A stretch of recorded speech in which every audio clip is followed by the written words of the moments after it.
అప్పుడే తెలిసింది నా కోసం ఎవరున్నారు అని.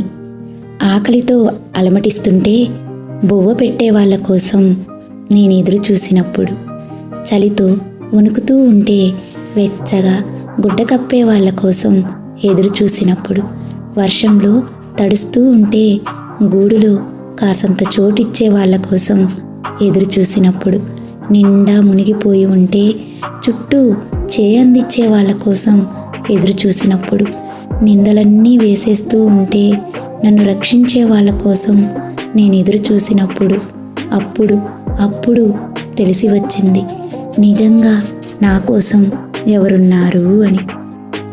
అంతే కదా ఫ్రెండ్స్, నిజంగా మన కోసం ఎవరున్నారు అని మనం వెతికినట్లయితే మన ఆకలిని తీర్చేటటువంటి వాళ్ళు, మనం చలితో వణుకుతున్నప్పుడు ఓ గుడ్డ కప్పి మనకి సేద తీర్చేటటువంటి వాళ్ళు, మనం నిందలతోటి బాధలతోటి కృషించిపోతున్నప్పుడు మేమున్నాము అని కాస్త భరోసా ఇచ్చేటటువంటి వాళ్ళు, వీళ్ళు ఫ్రెండ్స్ మన నిజమైనటువంటి ఆప్తులు.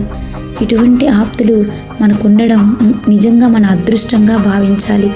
ఇలాంటి వాళ్ళని మనం ఎప్పటికీ వదులుకోకూడదు.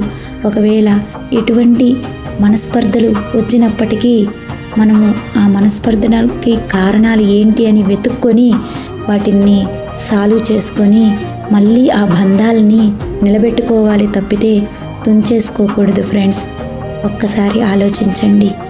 నిజంగా మనకు అవసరమైనటువంటి సమయంలో మనకి ఎవరైతే తోడుగా ఉన్నారో వాళ్ళని చిన్న చిన్న మనస్పర్ధలకే దూరం చేసుకోకుండా ఆ బంధాలని నిలుపుకోవాలి అని నేను అనుకుంటున్నాను ఫ్రెండ్స్. నా మాటలు కనుక మీకు నచ్చినట్లయితే నన్ను సపోర్ట్ చేయండి. Bye friends.